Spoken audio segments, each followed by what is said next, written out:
عجیب و غریب واقعہ ہے۔ غزوہ خیبر کے 20 شہداء ہیں۔ غزوہ خیبر میں مسلمانوں کو بڑا وقت لگا۔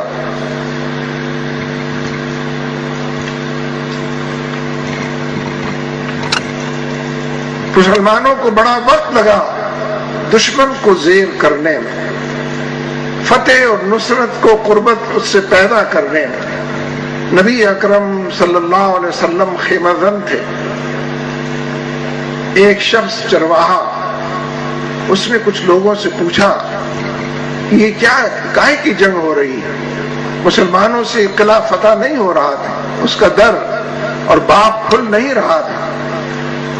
لوگوں نے اس کو بتایا کہ ایک شخص ہے، نبی ہونے کی بات کرتا ہے، نبوت کا دعوے دار ہے، اللہ تک رسائی کی بات کرتا ہے، ہر دکھ کو مٹانے کی، ہر حوالے سے انسانوں کو مسرور بنانے کی بات کرتا ہے۔ اس چرواہے کے اندر یہ شوق پیدا ہوا کہ دیکھوں وہ شخص کون ہے یہ چرواہا؟ حضرت اسود رائی رضی اللہ تعالیٰ عنہ بکریاں چراتے ہوئے نبی صلی اللہ علیہ وسلم کے خیمے کے قریب پہنچے اور ادھر ادھر دیکھے بغیر خیمے میں داخل ہو گئے۔ پوچھا کہ آپ کون ہیں، کیا چاہتے ہیں، کیوں آپ نے گھیراؤ کیا ہوا ہے ہمارے قلعے کا؟ نبی اکرم صلی اللہ علیہ وسلم نے پوری دعوت اس کے سامنے پیش کی اور اس کو بتایا کہ تمہارا رب خوش ہوگا تو کن انعامات سے نوازے گا، کن جنتوں میں تم کو داخل کرے گا۔ حیران ہو کر آپ کی طرف دیکھتے رہے، آپ کی بات کو سنتے رہے۔ پھر عرض کیا کہ حضور ذرا میری طرف تو دیکھیے آپ، میں جس قدر کالا کلوٹا بد شکل اور سیاہ فام انسان ہوں، کیا میں بھی جنت میں جاؤں گا؟ اگر میں آپ پر ایمان لے آؤں، اگر آپ کی بات کو سچ اور درست سمجھوں تو کیا میں بھی جنت میں جاؤں گا؟ نبی اکرم صلی اللہ علیہ وسلم نے فرمایا کہ ہاں، ایمان تمہیں جنت میں لے جائے گا، اللہ کی پہچان تم کو جنت میں لے جائے گی، مجھے نبی آخر الزمان ماننے کا عنوان تم کو جنت میں لے جائے گا۔ ہنسے اور کہا کہ اچھا ذرا میرے سے قریب تو آئیے، آپ تو ذرا دور بیٹھے ہیں، دیکھیے کس قدر بدبو میرے جسم سے آ رہی ہے، کتنا غلیظ اور گندا اور میلا لباس میں نے پہنا ہوا ہے، کیا اس کے باوجود میں جنت میں چلا جاؤں؟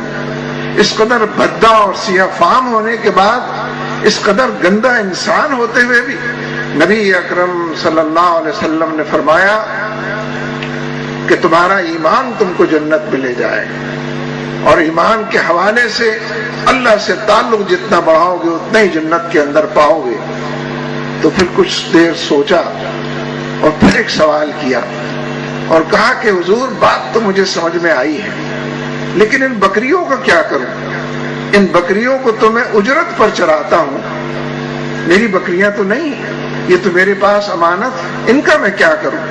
نبی اکرم صلی اللہ علیہ وسلم نے فرمایا کہ ان بکریوں کو قلعے کی طرف ہکا دو، جب آخری بکری بھی قلعے کے اندر چلی جائے اور اپنی منزل کی نشاندہی اس کو نظر آ جائے، پھر میرے پاس آ جاؤ اور کلمہ پڑھ کے مسلمان ہو جاؤ۔ حضرت اسود رائی رضی اللہ تعالیٰ عنہ نے یہی کیا، حضور کی خدمت میں حاضر ہوئے، لیکن ابھی کلمہ پڑھا ہی تھا کہ جنگ اپنے جنوں پر پہنچی ہوئی تھی، جوبن کو چھو رہی تھی، معراج کی منزلیں طے کر رہی تھی، اور جنگ اس کے اندر اچانک تیزی آ گئی۔ نبی اکرم صلی اللہ علیہ وسلم نے فرمایا کہ اسود جاؤ اور جا کر اس جنگ کے اندر شریک ہو جاؤ۔ حضرت اسود رائی رضی اللہ تعالیٰ عنہ اس جنگ کے اندر پہنچے، اپنے آپ کو شامل کیا، لیکن لمحے بھی نہ گزرے تھے کہ شہید کر دیے گئے۔ یہ وہی صحابی ہیں جن کے بارے میں آتا ہے کہ ایک نماز انہوں نے نہیں پڑھی اور جنت کے اندر چلے گئے۔ جس وقت غزوہ خیبر کے 20 شہداء نبی اکرم صلی اللہ علیہ وسلم کی خدمت اقدس میں پیش کیے گئے، آپ ہر شہید کے سرہانے کھڑے ہوئے، اس کے چہرے کی طرف ٹکٹکی باندھے دیکھتے رہے، ان کے تمام شہداء کے حق میں آپ دعائے مغفرت اور بلندی درجات کی رب سے دعا اور التجا کرتے رہے۔ لیکن جس وقت حضرت اسود رائی رضی اللہ تعالیٰ عنہ کے سرہانے پہنچے تو اچانک آپ آگے بڑھ گئے اور وہاں نہ رکے اور نہ ایک لمحے کے لیے ان کی طرف گویا دیکھا۔ صحابہ کرام آپ کے ہمراہ چل رہے تھے۔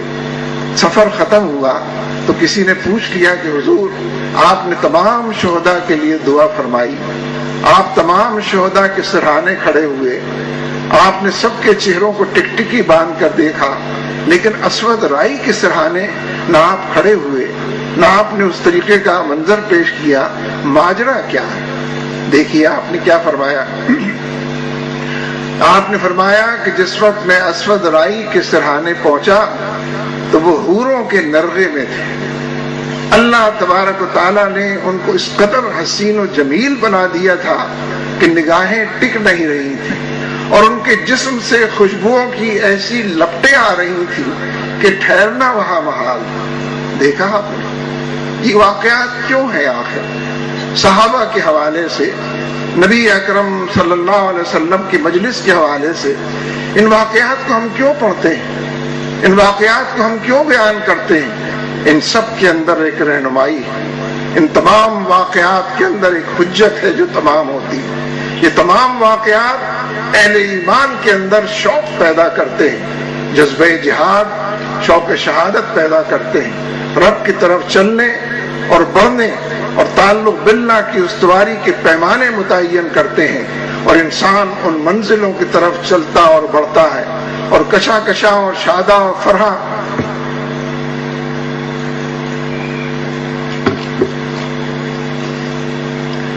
ان منزلوں کی طرف چلتا اور بڑھتا ہے، اور کشا اور شادہ اور فرحہ اپنی جنت اور رب کی رضا کو اپنے لیے یقینی بنا لیتا ہے۔ اس لیے میرے دوستو،